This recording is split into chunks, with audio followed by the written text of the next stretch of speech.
Hello everyone, how are you all? Welcome to a new episode of English with Habish. ഇന്നത്തെ എപ്പിസോഡിൽ നമ്മൾ discuss ചെയ്യാൻ പോകുന്നത് ബീയിങ്ങിനെ കുറിച്ചാണ്. സോ അതിനു മുമ്പായി നമ്മുടെ ചാനൽ സബ്സ്ക്രൈബ് ചെയ്യാത്ത ആൾക്കാർ ഒന്ന് സബ്സ്ക്രൈബ് ചെയ്തോളൂ. Thank you. നമുക്കെല്ലാവർക്കും വേർബ്സിൻ്റെ ING ഫോം അഥവാ പ്രസൻറ്റ് പാർട്ടിസിപ്പിൾ ഫോമിനെ കുറിച്ച് അറിയാമല്ലോ. ഫോർ എക്സാമ്പിൾ വർക്ക് എന്ന വേർബിൻ്റെ ING form present participle working ആണ്. ജമ്പിൻ്റെത് ജമ്പിങ് ആണ്. അപ്പോൾ BE എന്ന വേർബിൻ്റെ പ്രസൻറ്റ് പാർട്ടിസിപ്പിൾ ING ഫോം എന്താണ്? അത് ബീയിങ് ആണ്. BE എന്ന ബേസ് ഫോമിൻ്റെ ING ഫോമാണ് ബീയിങ്. BE വേർബ് ഫാമിലിയുടെ മെമ്പേഴ്സിനൊക്കെ നിങ്ങൾക്കറിയാമല്ലോ. Am, is, are, was, were, BE, being, been. So being ഈ ഫാമിലിയുടെ കണ്ടിന്യൂസ് ഫോമാണ്, ING ഫോമാണ്. സോ ഇത് എളുപ്പത്തിൽ ഓർമ്മിക്കാൻ വേണ്ടി നിങ്ങൾ ജസ്റ്റ് ഇതിനെ സ്പ്ലിറ്റ് ചെയ്ത് വെച്ചാൽ മതി. BE plus ING. So being ആണ് BE ഫാമിലിയിലെ V4 ഫോം അഥവാ കണ്ടിന്യൂസ് ഫോം. ഈ സെൻറ്റൻസ് ഒന്ന് കണ്ടു നോക്കൂ my friends. Johnny is going to school. Johnny സ്കൂളിലേക്ക് പോയിക്കൊണ്ടിരിക്കുകയാണ്. ഇവിടെ ഒരു വേർബ് അല്ലെങ്കിൽ ഒരു ആക്ഷൻ ഉണ്ട്. Go is a verb here. Okay, so continuous ആയി ഒരു കാര്യം, ഒരു ആക്ഷൻ നടന്നുകൊണ്ടിരിക്കുന്നു എന്ന് പറയാൻ നമ്മൾ വേർബ് പ്ലസ് ING ഉപയോഗിക്കും.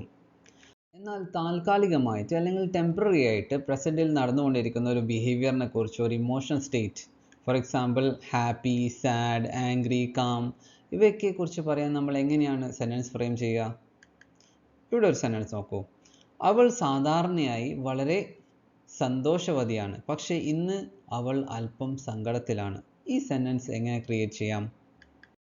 Have a look at this my friends. She is usually very happy but she is being A bit sad today. അവൾ സാധാരണയായിട്ട് സന്തോഷവതിയാണ്, പക്ഷേ ഇന്ന് കുറച്ച് നേരമായിട്ട് അവൾ സങ്കടത്തിലാണ്. സോ ഒരു ടെമ്പററി ബിഹേവിയറിനെ കുറിച്ച് പറയാൻ വേണ്ടിയിട്ട് നമ്മൾ ബീയിങ് എന്ന വേർബാണ് ഉപയോഗിക്കുക. She is usually very happy but she is being a bit sad today. Let's look at another example. He is usually calm but he is being quite angry today. അവൻ സാധാരണയായി ശാന്തനാണ്, പക്ഷേ ഇന്ന് അവൻ വളരെ ദേഷ്യത്തിലാണ്. സോ സാധാരണ ശാന്ത സ്വഭാവമുള്ള ഒരു മനുഷ്യനാണ്, പക്ഷേ ഇന്ന് കുറച്ച് നേരമായിട്ട് അവൻ ദേഷ്യത്തിലാണ്. സോ അത് പറയാൻ വേണ്ടിയിട്ടാണ് നമ്മൾ ബീയിങ് ഉപയോഗിക്കാറ്. He is usually calm but he is being quite angry today.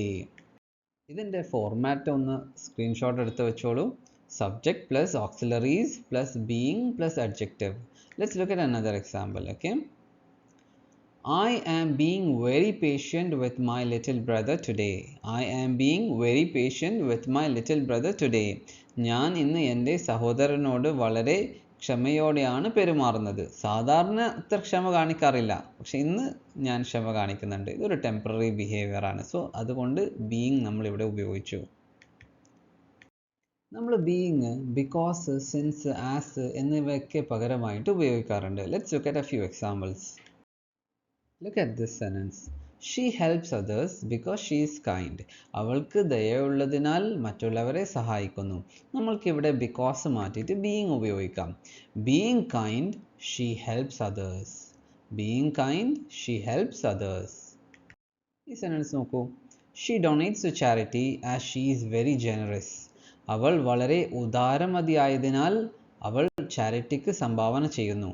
So ഇവിടെ ആസ് മാറ്റിയിട്ട് നമുക്ക് ബീയിങ് ഉപയോഗിക്കാം. Being generous, she donates to charity regularly. നോക്കാം. She learns new skills quickly since she is intelligent. അവൾ ബുദ്ധിമതിയായതിനാൽ അവൾ പുതിയ കഴിവുകൾ വേഗത്തിൽ പഠിക്കുന്നു. ഇവിടെ സിൻസ് മാറ്റിയിട്ട് നമുക്ക് ബീയിങ് ഉപയോഗിക്കാം. Being intelligent, she learns new skills quickly. Being intelligent, she learns new skills quickly. So ഇതുപോലെ പല സെൻറ്റൻസുകളിലും നമ്മൾക്ക് ബിക്കോസ്, ആസ്, സിൻസ് ഒക്കെ മാറ്റിയിട്ട് അവിടെ ബീയിങ് ഉപയോഗിക്കാം. ബീയിങ്ങിൻ്റെ വേറൊരു യൂസേജ് നോക്കാം. ഈ സെൻറ്റൻസ് നോക്കൂ. Do you like to be a teacher? ഒരു അധ്യാപകനാകാൻ നിനക്ക് ഇഷ്ടമാണോ? സോ പ്രസൻ്റ്ലി അധ്യാപകനല്ല, ഫ്യൂച്ചറിൽ അധ്യാപകനാകാൻ ഇഷ്ടമാണോ എന്നാണ് ചോദിക്കുന്നത്. Look at this one. Do you want to be a teacher? നിനക്കൊരു അധ്യാപകനാകാൻ ആഗ്രഹമുണ്ടോ? സോ പ്രസൻ്റ്ലി അധ്യാപകനല്ല, ഫ്യൂച്ചറിൽ ആവാൻ ആഗ്രഹമുണ്ടോ എന്നാണ് ചോദിക്കുന്നത്. Now look at this. Do you like being A teacher? ഒരു അധ്യാപകനാകുന്നത് നിനക്ക് ഇഷ്ടമാണോ? സോ ഇവിടെ do you like being A teacher എന്ന് ചോദിക്കുമ്പോൾ അയാൾ പ്രസൻ്റ്ലി അധ്യാപകനാണ്. സോ ഈ ജോലി നിങ്ങൾ എൻജോയ് ചെയ്യുന്നുണ്ടോ, നിങ്ങൾ ഇഷ്ടപ്പെടുന്നുണ്ടോ എന്നാണ് ചോദിക്കുന്നത്. സോ വേറൊരു സെന്റൻസ് നോക്കൂ. Do you like being A doctor? So അയാൾ നിലവിൽ ഡോക്ടറാണ്. സോ ഈ ജോലി നിങ്ങൾ എൻജോയ് ചെയ്യുന്നുണ്ടോ, നിങ്ങൾ ഇഷ്ടപ്പെടുന്നുണ്ടോ എന്നാണ് ചോദ്യം. ചില വേർബ്സിന് ശേഷം സിറ്റുവേഷൻസിനെ കുറിച്ചോ ബിഹേവിയറിനെ കുറിച്ചൊക്കെ പറയാൻ വേണ്ടിയിട്ട് നമ്മൾ ബീയിങ് ഉപയോഗിക്കാറുണ്ട്. Let's look at a few of them. ആദ്യമായിട്ട് avoid. He avoided being late to school. അവൻ സ്കൂളിൽ വൈകുന്നത് ഒഴിവാക്കി. Hate. He hates being alone. അവൻ തനിച്ചായിരിക്കുന്നത് വെറുക്കുന്നു. Stop. Please stop being so negative. ദയവായി നെഗറ്റീവ് ആകുന്നത് നിർത്തുക. സോ ഇതുപോലെ വേറെയും കുറച്ച് വേർബ്സ് ഒക്കെ ഉണ്ട്. അതിനുശേഷം നമ്മൾ ബീയിങ് ഉപയോഗിക്കാറുണ്ട്. ബീയിങ്ങിൻ്റെ വേറൊരു പ്രധാനപ്പെട്ട യൂസേജ് വരുന്നത് പാസീവ് വോയിസിലാണ്. Let's have a look. ഈ പിക്ചർ ഒന്ന് നോക്കൂ. എന്താണ് നടക്കുന്നുള്ളത്? Tom is chasing Jerry. ഇത് പ്രസൻറ്റിൽ കണ്ടിന്യൂസ് ആയി നടക്കുന്ന ഒരു സംഭവമാണെന്ന് വിചാരിക്കുക. Okay, Tom is chasing Jerry. ഇനി വേറൊരു സിറ്റുവേഷനിൽ ജെറീനെ ആരോ ചേസ് ചെയ്യുന്നുണ്ട്. പ്രസൻ്റ്ലി ആരോ ചേസ് ചെയ്തുകൊണ്ടിരിക്കുന്നുണ്ട്, പക്ഷെ ആരാണെന്ന് നമ്മൾക്കറിയില്ല. അപ്പോൾ നമ്മൾ എങ്ങനെയാണ് ഒരു സെൻറ്റൻസ് ഫ്രെയിം ചെയ്യുക? Jerry is being chased. Jerry is being chased. So passive വോയിസിൽ പ്രസൻറ്റ് കണ്ടിന്യൂസ് ആവട്ടെ പാസ്റ്റ് കണ്ടിന്യൂസ് ആവട്ടെ നമ്മൾ ബീയിങ് ഉപയോഗിക്കും. Let's look at a few more examples. ഇവിടെ ആക്റ്റീവ് വോയിസിൽ the kids are playing football എന്ന് എഴുതിയിട്ടുണ്ട്. സോ ഇതിൻ്റെ പാസീവ് വോയിസ് എങ്ങനെയായിരിക്കും? Football is being played by the kids. അപ്പോൾ പാസീവ് വോയിസിൽ പ്രസൻറ്റ് കണ്ടിന്യൂസ് ടെൻസിൻ്റെ സെൻറ്റൻസിൽ ബീയിങ് വരും. Football is being played by the kids. Another one. She was reading the book.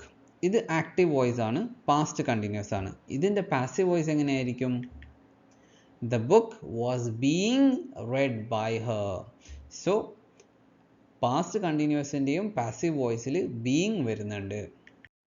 My friends, അടുത്തതായി നമ്മുടെ ചാനലിൽ പാസീവ് വോയിസിൻ്റെ ഒരു സീരീസ് വരുന്നുണ്ട്, റിപ്പോർട്ടഡ് സ്പീച്ചിൻ്റെ സീരീസ് വരുന്നുണ്ട്, പ്രിപ്പോസിഷൻസിൻ്റെ ബാക്കി ഭാഗം വരുന്നുണ്ട്. So please subscribe and thank you for watching.